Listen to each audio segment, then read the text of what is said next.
बिटिया, एक घूंट पानी मिल जाएगा? हाँ हाँ, ये लीजिए। शुक्रिया।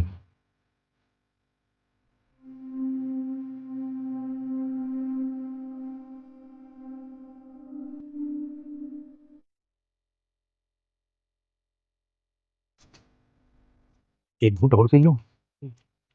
हाँ अंकल, जितनी आपको प्यास लगी आप पी लीजिए।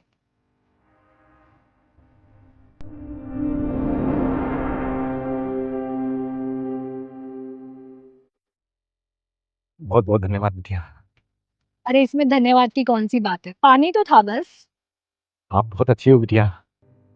अच्छी हूँ कैसे? अरे, कल बिटिया लगभग इसी समय की बात है, मैं उस तरफ वाली सड़क पे सफाई कर रहा था, तो एक लड़का वहां खड़े पानी पी रहा था और गर्मी के कारण मुझे बहुत जोरों की प्यास लगी थी। मैं उसके पास पानी मांगने गया। बेटा, थोड़ा सा एक घूंट पानी मिल जाएगा? क्यों भाई? प्यास बहुत लगी थी। अपना खरीद लो ना जाकर, 10 रुपए की तो बोतल आती है। इधर आसपास कोई दुकान नहीं है और बिना काम खत्म किए मैं यहाँ से जा नहीं सकता हूँ। तो फिर लाते क्यों नहीं हो, रखते क्यों नहीं हो अपने पास भाई? लाया था लेकिन खत्म हो गया है। अब आसपास कोई नल भी नहीं दिख रहा है। तो ये मेरी प्रॉब्लम है, तुम्हारी परेशानी है ना। देखो तुम्हें क्या करना है, मैं नहीं देने वाला अपना पानी, समझा? एक घूंट बेटा, केवल गर्मी के कारण गला बहुत सूख रहा है। अरे बोला ना एक बार, नहीं तो नहीं, समझ में नहीं आता, तो जाके अपना काम करो। नहीं पिला दो।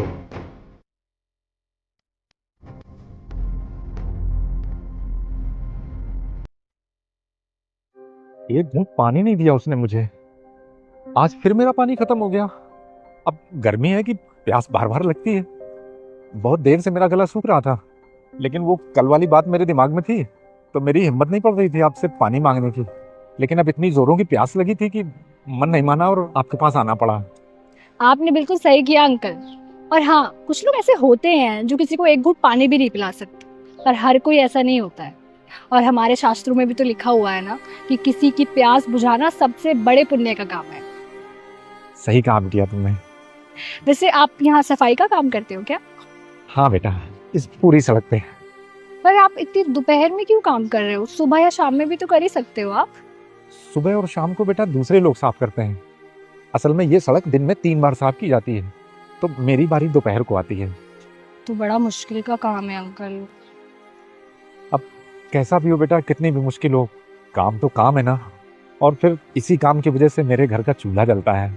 कौन कौन है आपके घर पे? मैं और मेरी पत्नी। बच्चे बच्चे नहीं है?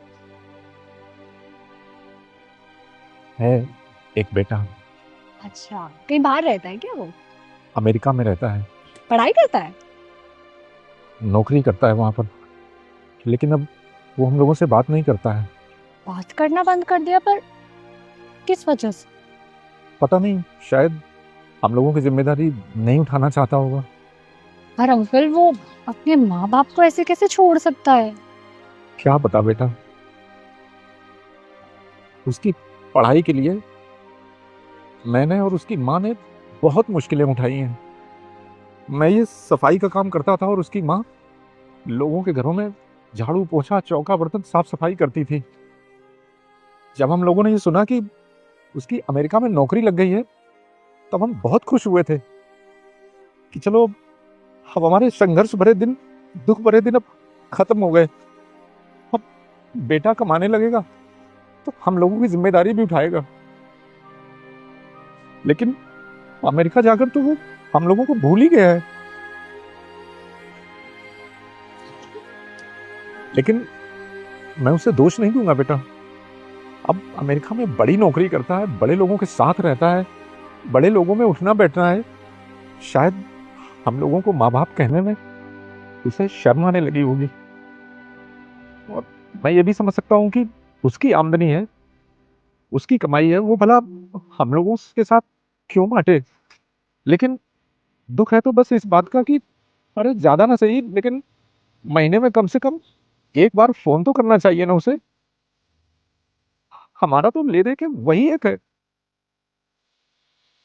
उसकी माँ रोज अपने सिरहाने फोन रख कर सोती है, इस उम्मीद में कि शायद आज बेटे का फोन आएगा, आज बेटे का फोन आएगा। हर रात वो यही कहते हुए रोते हुए सोती है उसका ये दर्द देखकर मुझे बहुत बुरा लगता है बेटा। उम्र के इस पड़ाव पर सबसे ज्यादा जिससे उम्मीद थी, उसी ने इतना बड़ा दुख दे दिया। ये तो बहुत गलत कर रहा है आपका बेटा। अब तो जिंदगी ऐसे ही बीतनी है। अच्छा, मैं चलता हूँ बिटिया, अभी बहुत काम पड़ा है। पानी के लिए फिर से धन्यवाद आपको। अंकल, आप मुझे आंटी का नंबर दे सकते हो क्या? क्यों बेटा? बस ऐसे ही। लिख लो, 8642। ठीक है। लेकिन तुम इसका क्या करोगे बिटिया? अरे, ऐसे ही ले लिया मैंने, कुछ करूंगी नहीं।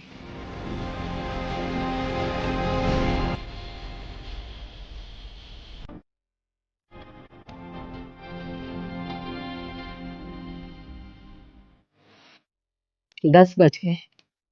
अमेरिका में तो इस वक्त दोपहर हो रही होगी ना। हम्म। आज भी फोन नहीं करेगा वो क्या?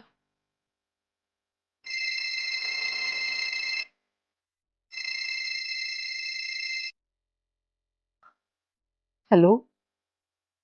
माँ मैं बोल रहा हूँ, कैसे हो आप? सुमित, सुमित तू है बेटा? मैं बहुत अच्छी। तू कैसा है?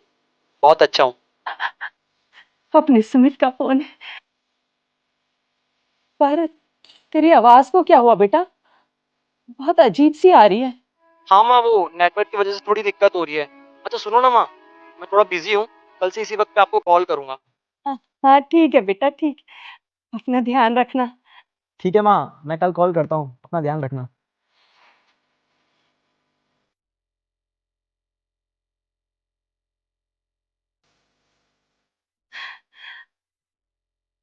अपने सुमित का फोन था। मैं कह रही थी ना, हमारा बेटा ऐसा नहीं है। अरे वो हमें नहीं भूल सकता।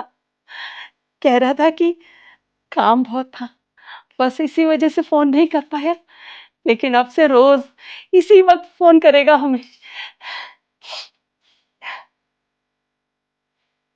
आंटी का नंबर दे सकते हो क्या?